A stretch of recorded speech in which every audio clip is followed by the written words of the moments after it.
अस्सलाम वालेकुम, मैं हूं शाहजेब खानजादा। अब से एक साल पहले तोशाखाना के तहाइफ बेचने से मुताल्लिक इस प्रोग्राम में कई सवालात उठाए गए थे और वो सवालात साबिक वज़ीर आज़म इमरान खान पर उठाए गए थे, फराह गोगी पर उठाए गए थे, इमरान खान के मुशीर एहतसाब शहजाद अकबर पर उठाए गए थे। मगर उन सवालात का जवाब देने के बजाय इमरान खान ने मुख्तलिफ ममालिक में इस प्रोग्राम के खिलाफ लीगल नोटिस भिजवाए।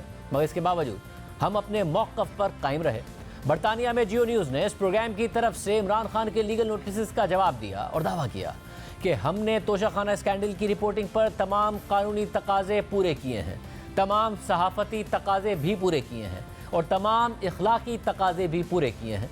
अगर आप हमारे खिलाफ कार्रवाई आगे बढ़ाते हैं तो हमारी तरफ से उसका मजबूती से दिफा किया जाएगा। लेकिन हमारे जवाब के बाद इमरान खान और उनकी कानूनी टीम ने खामोशी इख्तियार कर ली है।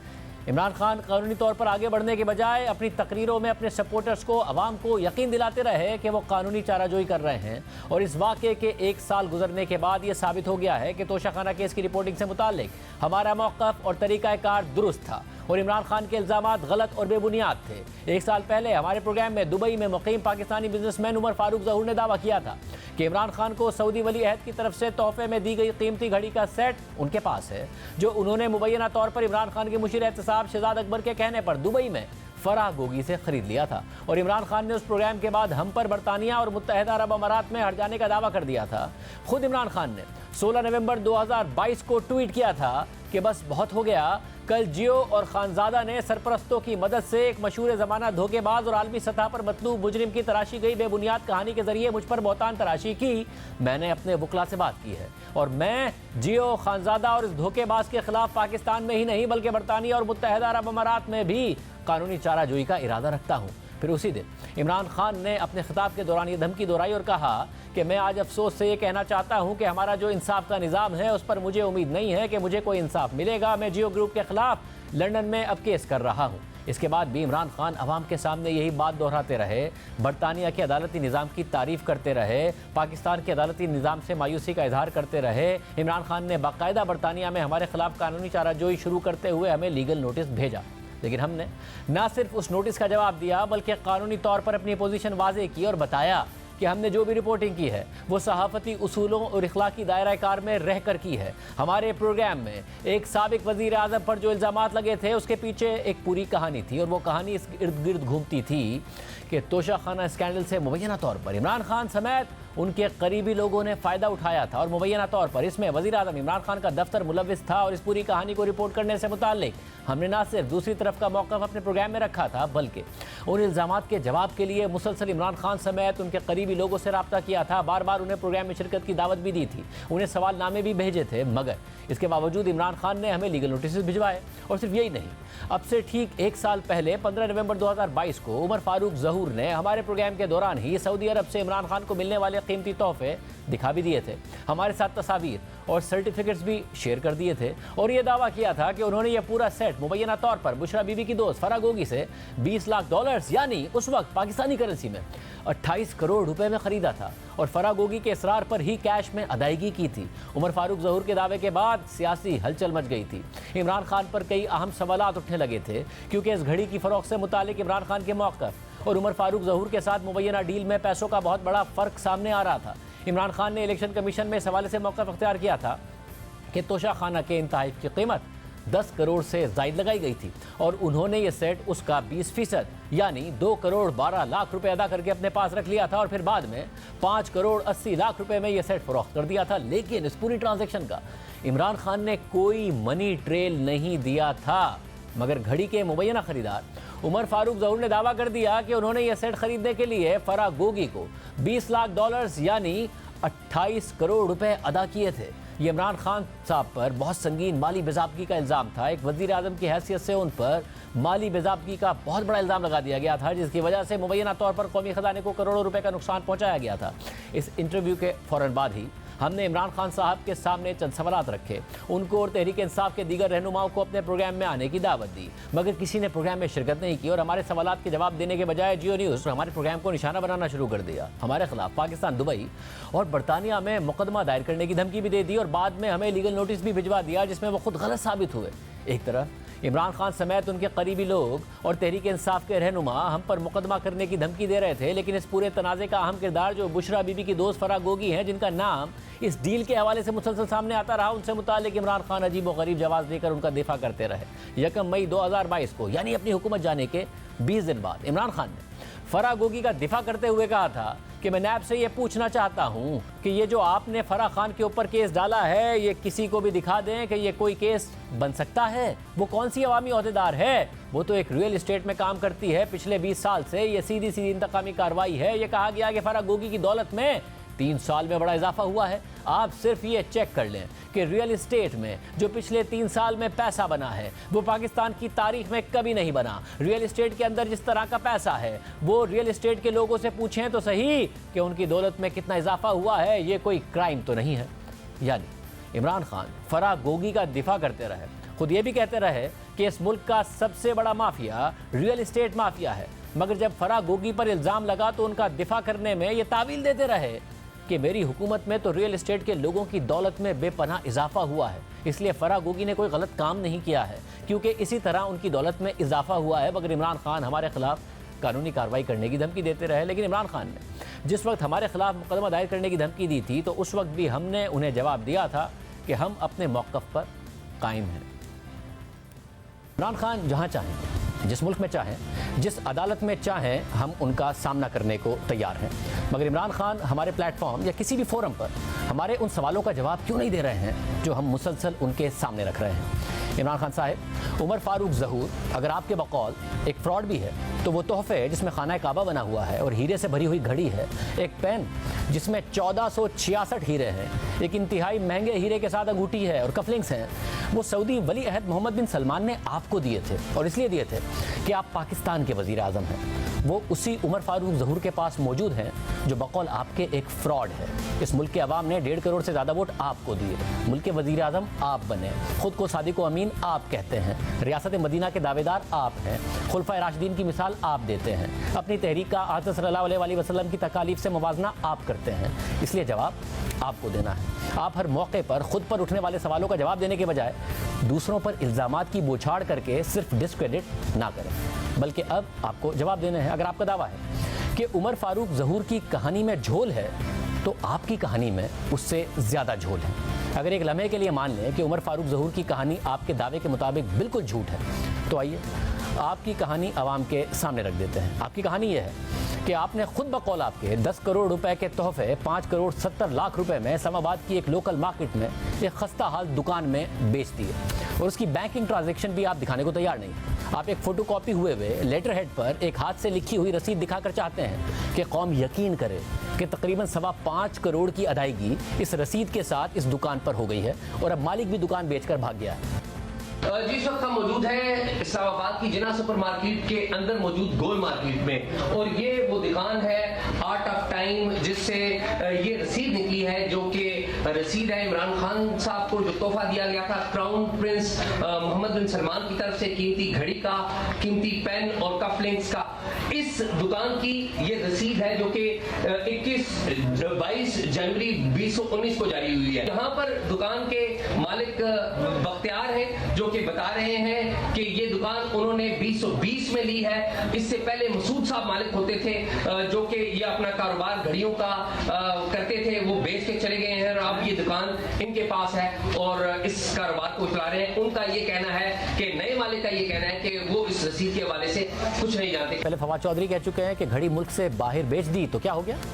वो रेफर कर रहे हैं कि घड़ी जो किसी ने बाहर के मुल्क में तोहफे में दी वो प्राइम मिनिस्टर ने खरीद ली गवर्नमेंट से और बाहर जाके बेच दी, तो मतलब इसमें क्या, तो फिर क्या जुर्म हुआ, या मतलब इसमें क्या इरेगुलरिटी है? एतराज क्या है? 8-9 करोड़ रुपए की घड़ी हो या 10 की हो या 5 की हो या 2 की है, अगर मेरी घड़ी और मैंने बेच दी है तो उस पर तो कोई एतराज बनता नहीं है।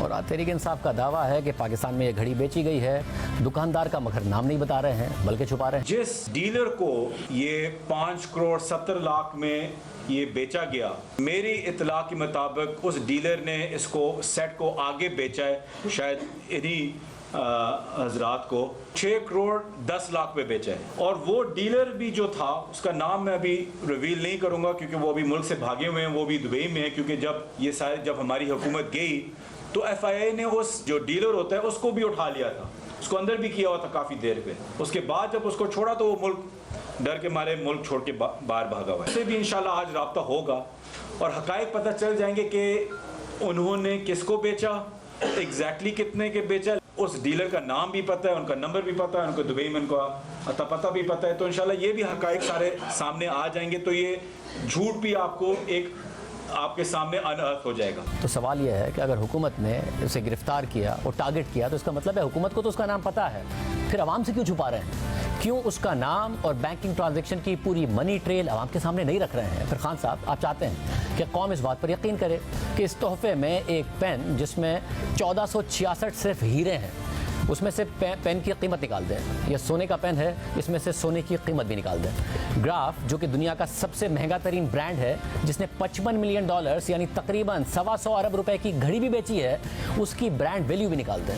तो भी आपने 1466 हीरों के इस पेन की मालियत 15 लाख रुपए लगवाई और फिर 20% यानी 3 लाख रुपए में ये पेन खरीद लिया और 7.5 लाख रुपए में बेच दिया। यानी आपने खान साहब एक हीरे की मालियत 1000 रुपये लगवाई और अदायगी 200 रुपये फ़ी हीरा की और 500 रुपये फ़ी हीरा में ये पेन बेच दिया।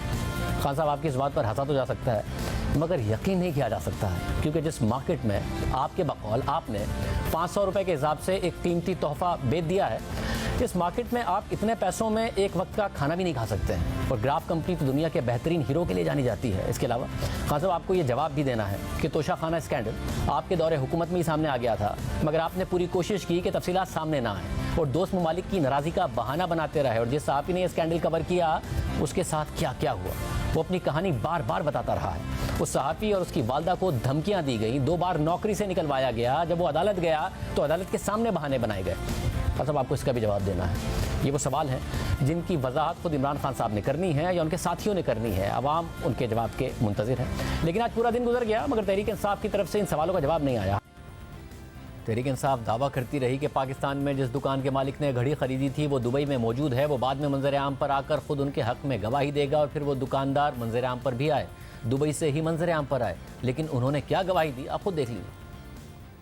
जी, मेरा नाम मोहम्मद शफीक है। गोल मार्केट में शॉप है, जिना सुपर में 18 नंबर में शॉप थी, F7 में जिना सुपर मार्केट में। मैं ये बावर कराना चाह रहा हूँ कि ये मेरी स्टेटमेंट है। मेरे ख़िलाफ़ एक प्रोपेगेंडा चल रहा था मेरी शॉप के ख़िलाफ़ कि जी ये मैंने इमरान खान की घड़ी ख़रीदी है ग्राफ के नाम से।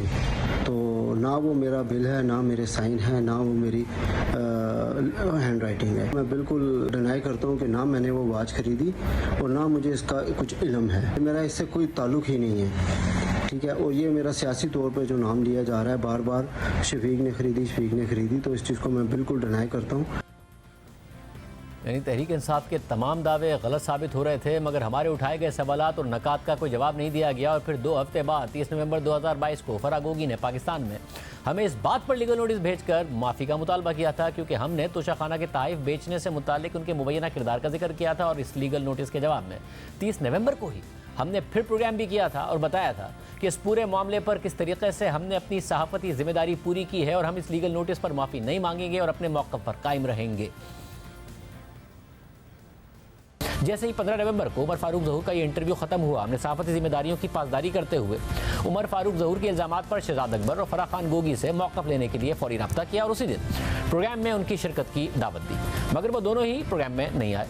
ताहम शहजाद अकबर ने ट्विटर पर उमर फारूक ज़हूर के इल्ज़ामात की तरदीद की। शहजाद अकबर का ट्विटर पर दिया गया मौक़िफ़ भी हमने अपने प्रोग्राम में चला दिया। इसके अलावा प्रोग्राम के अख्तिताम तक हम फराह खान गोगी का मौक़िफ़ लेने के लिए मुसलसल कोशिश करते रहे मगर वो नहीं आई।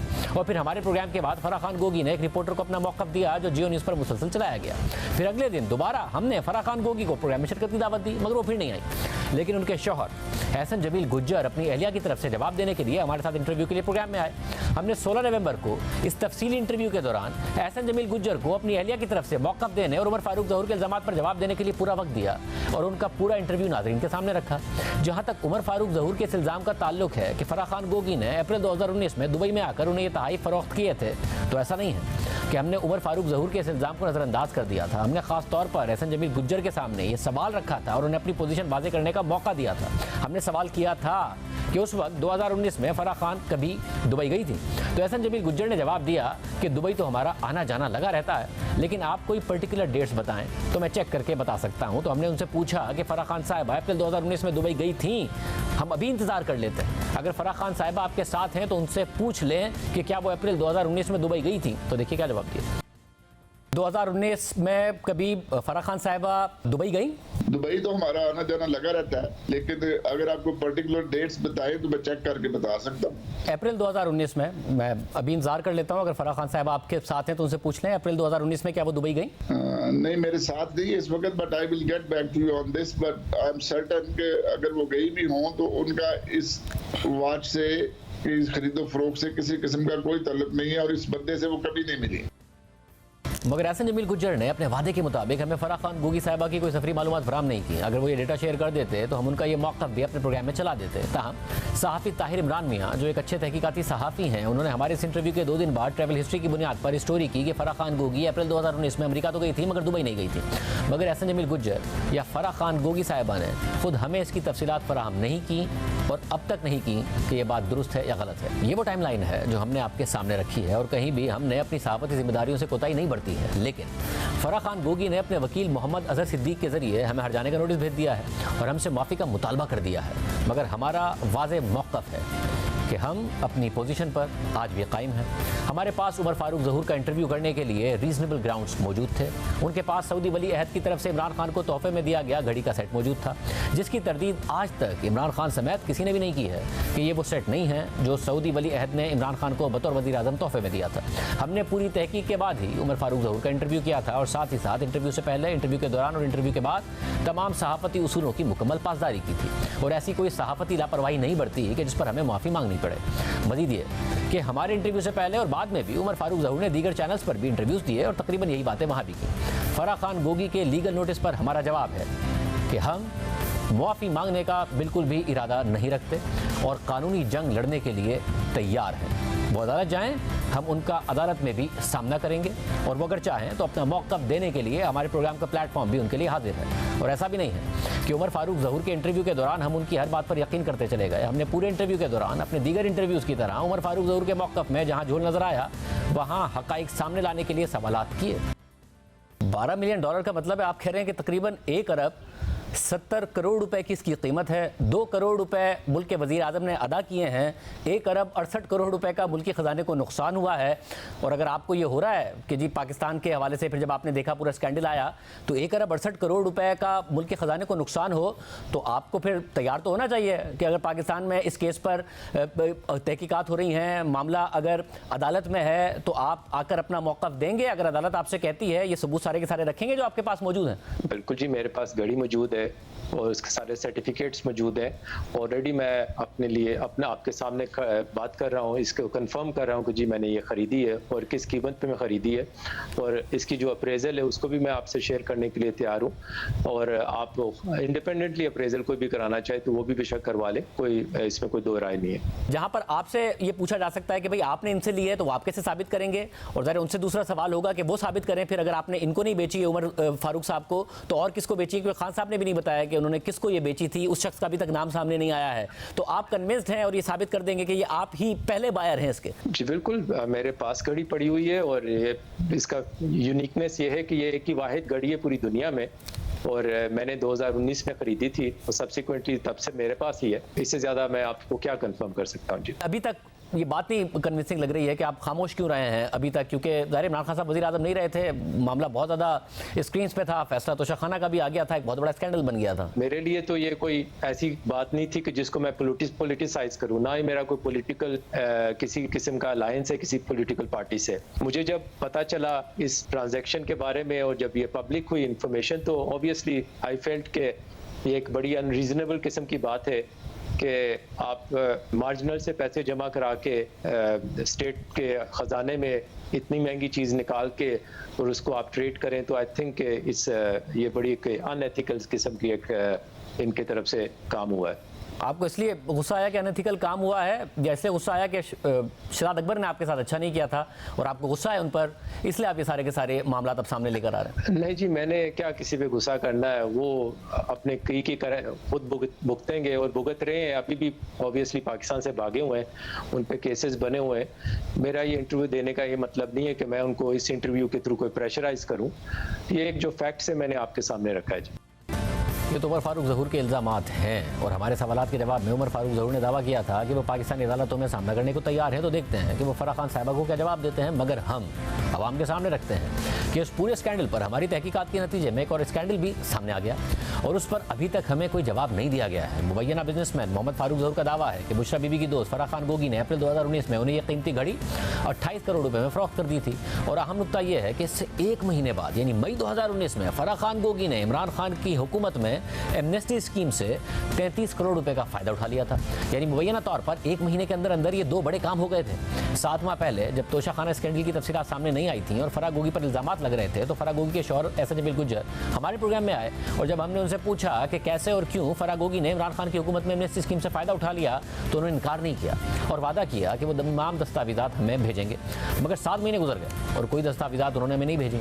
फिर तोशाखाना स्कैंडल में उमर फारूक ज़हूर ने इल्जाम लगा दिया कि उन्होंने अप्रैल 2019 में फराह गोगी साहिबा से $20 लाख कैश में सऊदी वली अहद के इमरान खान को दिए गए तहफ़ खरीदे थे। तो हमने 16 नवंबर को अपने प्रोग्राम में फराह गोगी के शौहर एहसन जमील गुज्जर से पूछा कि ये कैसे हो सकता है कि मई 2019 में फराह खान गोगी साहिबा ने एमनेस्टी स्कीम ली है, उससे एक महीने पहले इल्ज़ाम लग रहा है कि उन्होंने घड़ियां बेची हैं। तो एहसन जमील गुज्जर साहब अपनी 7 माह पुरानी बात से फिर गए और कहा कि उन्होंने तो एमनेस्टी स्कीम से फ़ायदा 2018 में शाहिद खान अब्बासी के दौर में उठाया था और वो डॉक्यूमेंट भी हमें भेज देंगे। उनके दोनों इंटरव्यूज़ के दावे देखिए। उतनी ही तकरीबन कीमत अप्रैल में डील हुई, मई में एमनेस्टी स्कीम 33 करोड़ रुपए की। हमने इमरान खान के दौर में 33 करोड़ की कोई एमनेस्टी नहीं ली। हमने जब वज़ीर आज़म थे, वासी साहब हैं, उनके दौर की एमनेस्टी हमने ली हुई है। ये बहुत पेपर्स डिक्लेयर है हर चीज़। आप इस चीज़ को खुद पेपर्स में जाके देख लें। मैं नाज़रीन को दिखा देता हूं कि आपने क्या कहा था। आपकी एहलिया ने 33 करोड़ रुपए की एमनेस्टी स्कीम ली है और आपने भी 2 करोड़ रुपए की एमनेस्टी स्कीम ली है 2019 में। भाई आप ये जो भी नैब ने पूछना है या एफबीआर ने पूछना है वो हमसे पूछे मनी ट्रेल के भाई ये पैसे आपके पास कहां से आए हैं। 2019 में वो इमरान खान साहब की ही एमनेस्टी स्कीम से फायदा उठाती है जो कहते थे कि एमनेस्टी तो काला धन को सफेद करने के लिए करप्ट लोग लेते हैं। तो ये क्यों आपने किया 2019 में एग्जैक्टली? हमारे जो फैमिली में तकसीम हुई वो चीजें जो कि हम फरी के अकाउंट में या फरी के मामलात में पहले वो डिक्लेयर नहीं थी, वो पैसा उसको मिला थ्रू बैंक मिला। इनहेरिटेंस के लिए एमनेस्टी लेने की जरूरत नहीं पड़ती है, इनहेरिटेंस आप डिक्लेयर कर सकते हैं। नहीं देखें, अब आप एक ही सवाल लेके बैठ गए हैं कि एमनेस्टी क्यों ली। भाई एमनेस्टी हमने ली, वो लीगल थी लेना, हमने कोई लीगल काम नहीं किया। नैब हमसे पूछेगी, आप पूछ रहे हैं, आपको भी मैं फैक्स कर दूंगा कि भाई वो हमने क्यों ली, किस वजह से ली। वैसा आपने मुझे पिछले प्रोग्राम में कहा था कि आप डॉक्यूमेंट भेजेंगे इस हवाले से, वो आपने नहीं भेजे थे, आप दोबारा भेज दीजिएगा। मैंने आवाम को दिखा दिया कि आपने लास्ट टाइम क्या कहा। डॉक्यूमेंट्स भेज दूंगा। मगर इस हवाले से उन्होंने आज तक कोई सबूत या कोई डॉक्यूमेंट नहीं भेजा। लेकिन नाजरीन स्क्रीन पर आप खुद देख लीजिए कि फराह गोगी साहिबा ने खुद एफबीआर में क्या डिक्लेयर किया कि उन्होंने 2019 की एमनेस्टी स्कीम से फ़ायदा उठाया जो कि इमरान खान के दौर में आई थी। फिर हमने ये सबूत एहसन जमील गुज्जर को भेजा और पूछा कि इस डॉक्यूमेंट के मुताबिक तो आपकी अहलिया फराह खान ने इमरान खान हुकूमत की 2019 की एमनेस्टी स्कीम से फ़ायदा उठाया था, क्या आप इसके अलावा कोई और डॉक्यूमेंट हमारे साथ शेयर कर सकते हैं जो इस डॉक्यूमेंट को गलत साबित कर दे। तो उन्होंने जवाब दिया कि हम तो ये कह रहे हैं कि फंड्स और प्रॉपर्टी हमने जिस एमनेस्टी स्कीम में डिक्लेयर किए वो इमरान खान की हुकूमत से पहले के फंड्स थे, हम आप इसे समझने की कोशिश करें। तो हमने कहा कि आप अपने वादे के मुताबिक डॉक्यूमेंट तो शेयर कर दें, क्योंकि हमारे पास मौजूद सबूत के मुताबिक तो फराह खान ने 2019 में इमरान खान की एमनेस्टी स्कीम से फ़ायदा उठाया। तो उन्होंने जवाब दिया कि हम सरकारी मुलाजिम नहीं हैं, आप क्यों हमारे साथ इतना सख्त हो रहे हैं। तो हमने जवाब दिया कि हम आपके साथ हरगिज़ सख्त नहीं हो रहे हैं, बल्कि हक़ाइक़ रिपोर्ट कर रहे हैं। अगर आप हमारे साथ शो में किए गए वादे के मुताबिक डॉक्यूमेंट शेयर कर देंगे तो हम अपने शो में वो भी रिपोर्ट कर देंगे। हमने आपके साथ फराह खान साहिबा का एफबीआर रिकॉर्ड शेयर किया है जो ये दिखाता है कि उन्होंने इमरान खान की हुकूमत में 2019 में एमनेस्टी स्कीम से फ़ायदा उठाया था। आप इसकी नफ़ी में डॉक्यूमेंट नहीं दे रहे हैं, अगर आपके वादे के मुताबिक डॉक्यूमेंट दे देंगे तो हम ज़रूर दिखा देंगे। तो एहसन जमील गुज्जर साहब ने जवाब दिया कि आपका जो दिल चाहे वो रिपोर्ट करें। इस पूरे स्कैंडल का भी अभी तक सबूतों के साथ हमें कोई जवाब नहीं दिया गया है, मगर उमर फारूक ज़हूर को फ्रॉड करार देकर इमरान खान और फराह खान गोगी समेत पूरी तहरीक इंसाफ इस स्कैंडल से जान छुड़ाने की कोशिश जरूर कर रही है। फराह खान गोगी के हट जाने के नोटिस में भी उमर फारूक ज़हूर को फ्रॉड कहा गया है और तहरीक इंसाफ भी उन्हें फ्रॉड करार दे रही है, मगर जो सवाल उमर फारूक ज़हूर के इंटरव्यू के बाद से इमरान खान और फवाद चौधरी समेत दीगर लोगों का मुसलसल पीछा कर रहे हैं, उनका जवाब 2 हफ्ते गुजरने के बाद भी नहीं दिया गया है। और जब इन तमाम मामलात पर सवालात उठाए गए तो इमरान खान और उनकी टीम ने हमें कानूनी नोटिस भेज दिया, हमसे माफ़ी मांगने का मुतालबा कर दिया, और जब हमने पीछे हटने के बजाय उन्हें इस कानूनी नोटिस का जवाब दे दिया और केस लड़ने का फैसला किया तो इमरान खान और उनकी कानूनी टीम ने खामोशी इख्तियार कर ली और कानूनी कार्रवाई आगे नहीं बढ़ाई। यानी अवाम को कानूनी कार्रवाई का कहते तो रहे मगर कार्रवाई आगे बढ़ाई नहीं। और सिर्फ यही नहीं, इस प्रोग्राम और इस इदारे पर कई सालों से इमरान खान समेत मुख्तलिफ लोगों ने कई इल्ज़ामात आयद किए। चैनल के खिलाफ प्रोपेगेंडा किया गया, इस चैनल को गद्दारी के अलकाबात से नवाजा गया, हमारे इस प्रोग्राम पर बगावत का इल्ज़ाम लगाया गया, जियो न्यूज़ पर मुख्तलिफ इल्ज़ामात लगाए गए, मगर बरतानिया में वो तमाम तर इल्ज़ामात गलत साबित हुए और इमरान खान के इल्ज़ामात को दोहराने वाले और इल्ज़ामात लगाने वाले मुख्तलिफ चैनल्स को बरतानिया में लाखों पाउंड के जुर्माने भी हुए। जियो न्यूज़ को वहाँ फतह हासिल हुई, लेकिन पाकिस्तान में उन केसेस की कभी सुनवाई नहीं हुई। खुद इमरान खान को पाकिस्तान में हतक इज़्ज़त के कई मुकदमात का सामना है जिनमें वो पेश ही नहीं होते थे। कई सालों से वो मुकदमा ज़ेर इल्तवा हैं मगर मुद्दइयों को कोई रिलीफ नहीं मिलता और ये मामला पाकिस्तान के अदालती निज़ाम पर संगीन सवालात उठाते हैं और इसी वजह से लोग बरतानिया के अदालती निज़ाम से रिलीफ हासिल करते हैं, जिसकी वजह से बाज़ टीवी चैनल्स अपने प्रोग्राम्स की बरतानिया में नशरियात रोक देते हैं, मगर पाकिस्तान में वही झूठ दोहराते रहते हैं क्योंकि झूठ चलाते हुए वो बरतानिया के अदालती निज़ाम से तो डरते हैं मगर पाकिस्तान के अदालती निज़ाम से नहीं डरते। लेकिन हमारे इस प्रोग्राम को ये एजाज़ हासिल है कि आज तक हमारा जो प्रोग्राम पाकिस्तान में नशर हुआ है वही प्रोग्राम बरतानिया में भी नशर किया गया है। और इमरान खान ने यह दावा करके हमें बरतानिया में लीगल नोटिस भिजवाया कि उन्हें पाकिस्तान के निज़ाम से उम्मीद नहीं है, लेकिन जब हमने बरतानवी निज़ाम में उनका सामना किया तो इमरान खान की कानूनी टीम ने खामोशी इख्तियार कर ली। यानी एक तरफ जो जियो पर गलत और झूठे इल्ज़ामात लगाए गए, इससे मुतालिक भी जियो को बरतानिया से ही इंसाफ मिलता रहा है और इमरान खान का ये इल्ज़ाम कि हमने उन पर झूठा इल्ज़ाम आयद किया है उससे मुतालिक भी हमें बरतानिया ही से इंसाफ मिला है, जिससे इमरान खान के साथ साथ पाकिस्तान की अदालतों पर भी संगीन सवालात उठते हैं। प्रोग्राम में आगे बढ़ते हैं। इसराइली फ़ौजी कल पूरा दिन गज़ा के सबसे बड़े अस्पताल में ऑपरेशन करते रहे, चप्पा छप्पा छान मारा, अस्पताल की बेसमेंट की तलाशी ली, इमरजेंसी और सर्जिकल कॉम्प्लेक्स के अंदर घुस गए मरीजों, अस्पताल के अमले और पनाह गज़ीनों पर तशद्दुद करते रहे, उनसे पूछगछ करते रहे, दर्जनों अफराद को गिरफ्तार भी किया, लेकिन अब तक अल-शिफा अस्पताल के नीचे ज़ेर ज़मीन हमास के हेडक्वार्टर्स की मौजूदगी से मुतालिक अपने दावों के हक में कोई सबूत सामने नहीं ला सके हैं, जिस पर आलमी मीडिया में सवालात उठ रहे हैं। मगर इसराइली फोर्सेस आज एक दफ़ा फिर अल-शिफा अस्पताल के अंदर घुस गई है और सबूत तलाश करने की कोशिश कर रही है क्योंकि आलमी मीडिया मुसलसल इस हवाले से सवालात उठा रहा है। खुद अमरीकी नशरियाती इदारे CNN ने तबसरा किया है कि इसराइल दावा कर रहा है कि उसके पास अपने दावे के हक में सबूत मौजूद हैं। इसराइली अफवाज ने यह बयान तो जारी किया कि अल-शिफा अस्पताल में उन्हें हमास के ज़रिए इस्तेमाल फौजी साजो सामान मिला है, लेकिन उन्होंने अब तक हमास की सुरंगों के हवाले से कोई भी सबूत पेश नहीं किया है जिसका वो दावा कर रहे थे। ताहम आलमी दबाव बढ़ने पर इसराइली वज़ीर आज़म के एक मुशीर ने CNN को बताया है कि इसराइल अल-शिफा अस्पताल के नीचे हमास के कमांड सेंटर के बारे में मजीद सबूत पेश करेगा। सिर्फ यही नहीं, अमरीकी टीवी फॉक्स न्यूज़ के नुमाइंदे ने इसराइली फोर्सेस के अल-शिफा अस्पताल में ऑपरेशन को खुद कवर किया और उन्होंने भी कहा कि इसराइली फौजियों ने अल-शिफा अस्पताल में हमास की सुरंगों का कोई सबूत नहीं दिखाया। इसके अलावा अल जज़ीरा ने भी इस हवाले से संजीदा सवालात उठाए हैं। अल जज़ीरा की रिपोर्ट के मुताबिक इसराइली फोर्सेस ने अल-शिफा से अस्पताल से राइफल्स, ग्रेनेड्स और फौजी जैकेट्स मिलने का दावा तो किया है, लेकिन अब तक अस्पताल के नीचे हमास के कमांड सेंटर का कोई सबूत पेश नहीं किया है। इस ऑपरेशन के हवाले से इसराइली मिलिट्री ने एक वीडियो रिलीज़ की जिसमें 3 फौजी बैग्स दिखाए गए हैं जिनमें असलहा और लैपटॉप मौजूद है। इसराइली फौज का दावा है कि यह सामान अल-शिफा अस्पताल के MRI लैब से बरामद किया गया है, लेकिन 24 घंटे गुजरने के बाद भी इसराइली फोर्सेज ने न हमास की सुरंगों का सबूत दिखाया है और ना ही अस्पताल के नीचे हमास के कमांड सेंटर का कोई सबूत पेश किया है। अल जज़ीरा के मुताबिक इस बारे में फ़लस्तीनी नेशनल इनिशिएटिव के जनरल सेक्रेटरी और मारूफ कानून साज का मौक़िफ़ है कि इसराइली फोर्सेज अल-शिफा अस्पताल के अंदर से बरामदशुदा जो फौजी सामान दिखा रही हैं वो तो खुद इसराइली फौजियों की तरफ से बआसानी प्लांट किया जा सकता था। इसके अलावा कतर में हमास के एक सीनियर रुकन ने भी कहा है कि काबिज अफवाज अब भी झूठ बोल रही हैं क्योंकि वो खुद ही कुछ हथियार और कपड़े अपने साथ ले आए थे और फिर गुमराहकुन अंदाज में उसे अस्पताल में रख दिया। सिर्फ यही नहीं, इजरायली फोर्सेस ने ट्विटर पर अल-शिफा अस्पताल की एक वीडियो पोस्ट की जिनमें अस्पताल का टूर कराया गया और कहा गया कि ये वीडियो बगैर कोई एडिट और कट लगाए जारी की गई है। लेकिन फिर इजरायली फोर्सेस ने ये वीडियो डिलीट कर दी और फिर कुछ तब्दीलियों के साथ उसी से मिलती जुलती एक और वीडियो जारी कर दी, जिससे इजरायली फोर्सेस के दावे पर मज़ीद सवालात उठ गए हैं। आलमी मीडिया इसराइली फौज पर सवालात उठा रहा है, जिससे इसराइली फोर्सेस और इंटेलिजेंस इदारों पर दबाव बढ़ता जा रहा है और इस सब के बाद इसराइली हुक्काम का कहना है कि वो जल्द इस हवाले से सबूत सामने लाएंगे। ये वाज़ेह रहे कि कल जब इसराइली फोर्सेस ने ऑपरेशन शुरू किया था तो उन्होंने बयान जारी किया था कि अल-शिफा अस्पताल में ज़ेरे ज़मीन हमास के हेडक्वार्टर से मुतालिक उनके पास इसराइल के साथ साथ अमरीकी इंटेलिजेंस की रिपोर्ट भी मौजूद है। दूसरी तरफ 41 दिन बाद अक़वाम मुत्तहिदा की सलामती काउंसिल में गज़ा में इंसानी बुनियादों पर वक्फे और राहदारियों से मुतालिक करारदाद मंजूर हो गई है, लेकिन इसमें सीज़ फायर का जिक्र नहीं किया गया है। ताहम यह करारदाद तमाम ममालिक पर बाइंडिंग है, जिसे इसराइल ने मुस्तरद कर दिया है। यह करारदाद सलामती काउंसिल के 10 गैर मुस्तकिल अराकीन में से एक मुल्क यानी माल्टा ने पेश की थी, जिसके हक में 12 वोट आए और मुखालफत में एक भी वोट नहीं आया। लेकिन सलामती काउंसिल के 3 मुस्तकिल अराकीन अमरीका, बरतानिया और रूस ने वोटिंग में हिस्सा नहीं लिया और ना ही किसी मुस्तकिल रुकन ने इस दफ़ा वीटो किया। यूँ यह करारदाद मंजूर हो गई, लेकिन इसराइल ने हस्बे रिवायत सलामती काउंसिल की करारदाद पर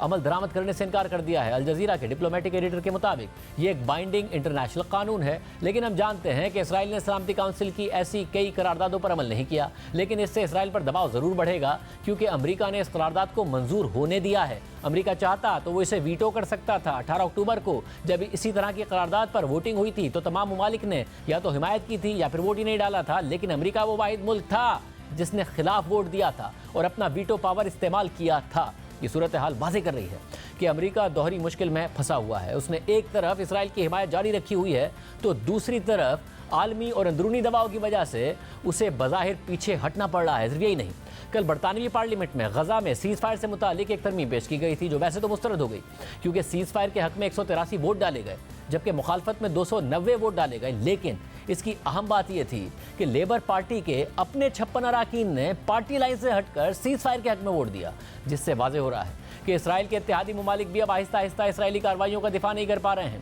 अमेरिका और बरतानिया के अलावा कनाडा में भी हुकूमत को सख्त अवामी दबाव का सामना है।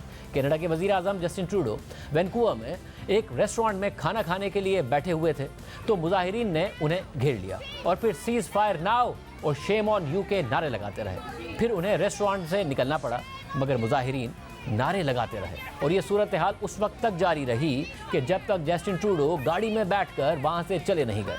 वाज़ेह है कि गज़ा में सीज़ फायर के लिए इसराइल के हामी ममालिक पर दबाव बढ़ता जा रहा है। अमरीकी इंतज़ामिया को भी ऐसी सूरत हाल का सामना है, मगर अब तक अमरीका ने सीज़ फायर के लिए कोई इकदाम नहीं उठाया है। ताहम अमरीका जंग का फैलाव रोकने की कोशिश कर रहा है और इस हवाले से ईरान को पैगामात पहुंचा रहा है। कल अमरीकी सदर जो बाइडेन और चीनी सदर शी जिनपिंग की सैन फ्रांसिस्को में मुलाकात हुई तो गज़ा की सूरत हाल पर भी तबादला ख्याल किया गया। अमरीकी हुकाम के मुताबिक जो बाइडेन ने अपने चीनी हम मनसब से गज़ा की जंग के खित्ते में फैलने के खदशात का जिक्र किया और कहा कि चीन ईरान पर जोर डाले कि वो ऐसे इकदाम से गुरेज करे जो इश्तियाल अंगेज हों। अमरीका ईरान को पैगाम रसाई कर रहा है कि वो इस तनाज़े में शरीक ना हो और हमास का साथ छोड़ दे। तो दूसरी तरफ खबर सामने आई है कि खुद ईरान ने हमास से वाज़ेह तौर पर कह दिया है कि वो हमास की जंग में शरीक नहीं होगा। रॉयटर्स ने इस बारे में दावा किया है कि ईरान और हमास के 3 सीनियर एहलकारों के मुताबिक नवंबर के आगाज़ में ईरान के सुप्रीम लीडर आयतुल्लाह खामनाई और हमास के सरबराह इस्माइल हनिया की तेहरान में मुलाकात हुई थी। तो आयतुल्लाह खामनाई ने इस्माइल हनिया को वाज़ेह पैगाम दिया कि आपने हमें 7 अक्टूबर को इसराइल पर हमले से मुताल्लिक कोई वार्निंग नहीं दी और हम आपकी तरफ से इस जंग में शरीक नहीं होंगे। रॉयटर्स के मुताबिक आयतुल्लाह खामनाई ने कहा कि ईरान हमास की सियासी और इखलाकी मदद करता रहेगा लेकिन बराह रास्त मुदाखलत नहीं करेगा। आयतुल्लाह खामनाई ने इस्माइल हनिया पर जोर दिया कि वो अपने ग्रुप में उन आवाज़ों को खामोश करें जो अवामी सतह पर ईरान और हिजबुल्लाह से इसराइल के खिलाफ जंग में पूरी ताकत के साथ शरीक होने का कह रहे हैं। रॉयटर्स के मुताबिक इस खबर की इशाअत तक हमास ने रॉयटर्स की तरफ से भेजे गए सवालों का जवाब नहीं दिया था, लेकिन खबर शाया होने के बाद हमास ने टेलीग्राम पर अपने पैगाम के जरिए इस खबर को बेबुनियाद और गलत करार दिया है, जबकि ईरान की वजारत खारजा ने भी इस हवाले से रॉयटर्स के सवालात पर कोई जवाब नहीं दिया। सिर्फ यही नहीं, हिजबुल्लाह के करीबी 3 ज़राए ने बताया कि हिजबुल्लाह भी 7 अक्टूबर के हमले से हैरान हो गई थी और सरहद के करीब देहातों में भी उनके फाइटर्स अलर्ट नहीं थे और उन्हें फौरी तौर पर बुलाना पड़ा था। हिजबुल्लाह के एक कमांडर के मुताबिक हम 7 अक्टूबर की सुबह एक जंगी सूरत हाल में बेदार हुए थे। ईरान और हिजबुल्लाह का अवामी बयानिया भी यही है कि वो 7 अक्टूबर के हमले से आगाह नहीं थे। ये मुकम्मल तौर पर हमास का अपना ऑपरेशन था। साथ ही हिजबुल्लाह ने इसराइल के खिलाफ ऐलान जंग भी नहीं किया है, जिसका हमास और फ़लस्तीनी अवाम तवक्को कर रहे थे, जिस पर अब तज़िये हो रहे हैं कि फ़लस्तीनी अवाम हिजबुल्लाह से मायूस हो गए हैं। इस हवाले से अल जज़ीरा ने एक आर्टिकल शाया किया है, जिसके मुताबिक अपनी पहली तकरीर के बाद हिजबुल्लाह के सरबराह हसन नसरुल्लाह ने हफ्ते को एक और खिताब किया और इसराइल के खिलाफ मुकम्मल जंग ना करने का पैगाम दोहराया। हसन नसरुल्लाह ने कहा कि इसराइल के खिलाफ जंग तवील होगी और फतह हासिल करने में सालों लग सकते हैं, लेकिन उनका यह पैगाम बेरूत में फ़लस्तीनी कैंप में रहने वाले कई लोगों को ज़्यादा मुतमईन नहीं कर सका। 25 साल अब्दुल्ला, जो एक कैफ़े में हसन नसरुल्लाह की तकरीर सुनने वाले कई अफराद में से एक थे, उनका कहना था कि मैं चाहता था कि वो मुकम्मल तौर पर ऐलान जंग करते। हिजबुल्लाह लड़ रही है और वो कोशिश कर रही है, लेकिन हम उनसे और ज़्यादा चाहते हैं। माजिदी नामी एक और फ़लस्तीनी पनागज़ीन का कहना था कि वो चाहते थे कि हिजबुल्लाह इससे ज़्यादा करेगी। उन्हें तवक्को थी कि हिजबुल्लाह हमास की मदद करने में काफ़ी ज़्यादा नुमाया किरदार अदा करेगी, क्योंकि हिजबुल्लाह एक अरसे से खुद को मज़ाहमती मुहाज़ यानी एक्सिस ऑफ रेजिस्टेंस के लीडर के तौर पर पेश करती रही है, जिसमें ईरान, हमास और ईरान की हिमायत याफ्ता दीगर तंजीमें शामिल हैं। माजिदी के मुताबिक हसन नसरुल्लाह लबनान के बॉर्डर पर इसराइल के खिलाफ थोड़ा मजीद आगे बढ़ेंगे, लेकिन वो बड़ी और फैसला कुन जंग में हमास के पार्टनर नहीं बनेंगे। नजर आ रहा है कि हमास ने 7 अक्टूबर के हमले की जो प्लानिंग की थी वो इंतहाई खुफिया थी, जिससे ना सिर्फ इसराइली इंटेलिजेंस आगाह नहीं थी, बल्कि हमास के इत्तेहादियों का दावा है कि वो भी आगाह नहीं थे। हमास के इस हमले की वीडियोस खुद इसराइली फोर्सेस ने CNN को फराहम की हैं। ये वीडियोस हमास के जंगजुओं पर लगे गोप्रो कैमरे की हैं, जिनमें कार्रवाई के आगाज़ से लेकर जंगजुओं के मारे जाने तक के मनाजिर हैं कि कैसे 7 अक्टूबर को इसराइल में दाखिले से लेकर आगे ऑपरेशन किया गया। दूसरी तरफ गजा में इसराइली फोर्सेस की बमबारी भी जारी है। आज एक मस्जिद पर हमले में 50 नमाजी शहीद हो गए, जबकि इसराइली फौजियों ने दावा किया है कि उन्होंने गजा की बंदरगाह का कंट्रोल भी हासिल कर लिया है। अहम बात यह भी है कि गजा में अस्पतालों में कम्युनिकेशन सिस्टम नाकारा हो गया है, जिसकी वजह से कई दिन से अमवात की असल तादाद सामने नहीं आ रही है। प्रोग्राम में ब्रेक शामिल करते हैं।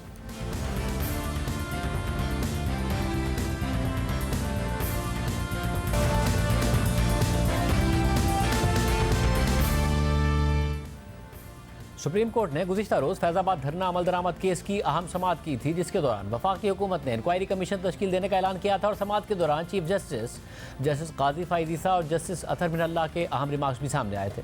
चीफ जस्टिस ने कल की समाअत में यह वादे किया था कि इंक्वायरी कमीशन को साबिक आर्मी चीफ, वज़ीर आज़म और चीफ जस्टिस को बुलाने का भी अख्तियार होगा। और आज अपने तहरीरी हुक्मनामे में भी सुप्रीम कोर्ट ने सबके एहतसाब की बात की है, अपनी माजी की गलतियों को तस्लीम किया है और 9 मई के वाक़े का भी जिक्र कर दिया है।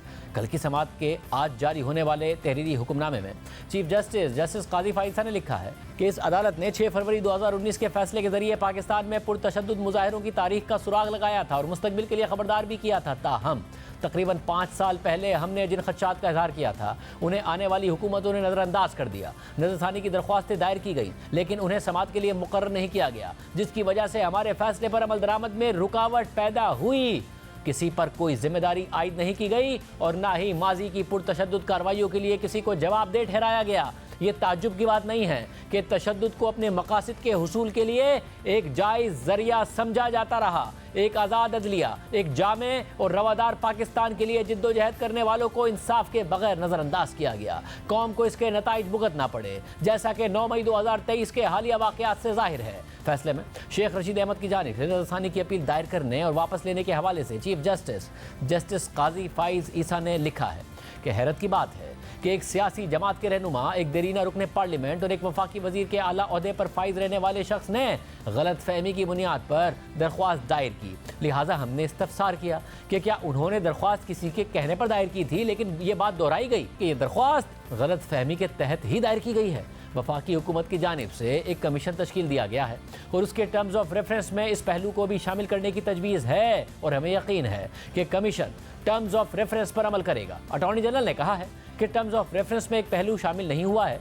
जिस पर गौर करना है कि क्या इस अदालत में दायर तमाम नज़रसानी की अपीलें और दरख्वास्तें इत्तफाकन आई थीं या एक ही जरिए की हिदायत के मुताबिक दायर की गई थीं। अटॉर्नी जनरल ने हमसे कहा है कि इसे कमीशन के टर्म्स ऑफ रेफरेंस में शामिल किया जाएगा, जिसका नोटिफिकेशन 1 हफ्ते के अंदर गैजेट ऑफ पाकिस्तान में शामिल कर दिया जाएगा। आज अपने हुक्मनामे में अदालत ने तवील अरसे तक दरख्वास्तों और अपीलों की सुप्रीम कोर्ट में समाअत ना होने के हवाले से भी लिखा है कि इस मामले में नज़रसानी की अपीलें और दरख्वास्तें 2019 के अवाइल में दायर कर दी गई थीं, लेकिन कई सालों तक समाअत के लिए मुकर्रर नहीं की गई, सुप्रीम कोर्ट के मुतल्लिक अफसरान से कहा गया कि वो इन मामलात के समाअत के लिए मुकर्रर ना होने से मुतालिक रिपोर्ट अदालत में जमा कराएं। तो एडिशनल रजिस्ट्रार फिक्चर और एडिशनल रजिस्ट्रार जुडिशल की मुश्तरका रिपोर्ट में लिखा है कि रिकॉर्ड से पता चलता है कि ज़ेर बहस दरख्वास्तों को 2019 की फाइनल कॉज लिस्ट नंबर 17 के मुसविदे में पहली बार 25 अप्रैल 2019 को दिन 1:12 पर शामिल कर दिया गया था। ताहम उन्हें ड्राफ्ट लिस्ट से उसी दिन शाम 5:06 पर उस वक्त के चीफ जस्टिस की हिदायत पर हटा दिया गया था। रिपोर्ट में मज़ीद लिखा है कि यह बात भी काबिल ज़िक्र है कि मज़कूरा मुक़दमात को वक्तन फ़वक्तन साबिक चीफ जस्टिस को पेश की गई अहम मुक़दमात की फहरिस्त में शामिल भी किया गया था। ताहम ये मुक़दमात इस वजह से ज़ेर इल्तवा ही रहे कि उस वक्त के चीफ जस्टिस की जानिब से इन्हें मुकर्रर करने की कोई हिदायत नहीं थी। इसके बाद चीफ जस्टिस काजी फ़ाइज़ ईसा ने आज के हुक्मनामे में मज़ीद लिखा है कि आजिज़ी के साथ और दूसरों के लिए एक मिसाल कायम करते हुए ये अदालत इन अपीलों और दरख्वास्तों को मुकर्रर ना करके सुप्रीम कोर्ट में की गई हेरा फेरी को तस्लीम करती है। सुप्रीम कोर्ट इस बात को तस्लीम करते हुए अवाम का एतमाद बहाल करने की कोशिश करती है और इस बात का सबूत देगी कि माजी की गलतियाँ नहीं दोहराई जाएंगी। सच्चाई इंसान को आज़ाद करती है और इदारों को मजबूत करती है और पाकिस्तानी अवाम इससे कम के मुस्तहिक नहीं हैं। बहुत अरसे से ये वक्त का तकाजा है कि हर इदारा शफाफियत और ज़िम्मेदारी के साथ काम करे और जब गलती हो जाए तो उसे तस्लीम करना फ़र्ज़ है। जब हक़ाइक़ कुछ और बता रहे हों तो गलत काम को नज़रअंदाज करना या उसका खुला इनकार करना, झूठ की ज़िंदगी गुजारना और उसे कायम रखना है। ये अवाम के मफाद के भी खिलाफ है जिनके टैक्स से तमाम सरकारी इदारों को पैसे मिलते हैं। अवामी इदारों पर अवाम के एतमाद का फुकदान आमरीत को जन्म देता है और जमहूरियत को ख़तरे में डालता है। अगर अफराद जिन इदारों में काम करते हैं उन्हीं से बड़े होना शुरू हो जाएं तो वो नाकाबिल तलाफ़ी नुकसान पहुँचाते हैं, अपने इदारों को तबाह कर देते हैं और इदारों को अपनी अना के मुतबादिल के तौर पर पेश करते हैं। फैसले में लिखा है कि ये याद दिलाने की ज़रूरत नहीं है कि सुप्रीम कोर्ट का हर फैसला लागू करना लाजमी है और तमाम इंतज़ामी हुक्काम को उस पर अमल दरामद करना चाहिए। जो लोग फैसले के वक्त हुकूमत में थे वो अब हुकूमत में नहीं हैं और इलेक्शन कमीशन की तश्कील भी बदल गई है। लिहाजा ये मुनासिब नहीं होगा कि मौजूदा अहदेदारों को साबिक़ा अहदेदारों के एमाल या कार्रवाइयों का जिम्मेदार ठहराया जाए, ख़ास तौर पर जब उन्होंने ये जाहिर किया हो कि वो इस अदालत के फैसले को नाफिज करना चाहते हैं। वफाकी हुकूमत ने कमीशन भी तश्कील दिया है और उसे अपना काम करने के लिए 2 माह का वक्त दिया है और हम उम्मीद करते हैं कि वो मुकर्ररा वक्त के अंदर ऐसा करेगा। केस की अगली समाअत पीर 22 जनवरी 2024 को होगी। इजाज़त दीजिए, अल्लाह हाफ़िज़।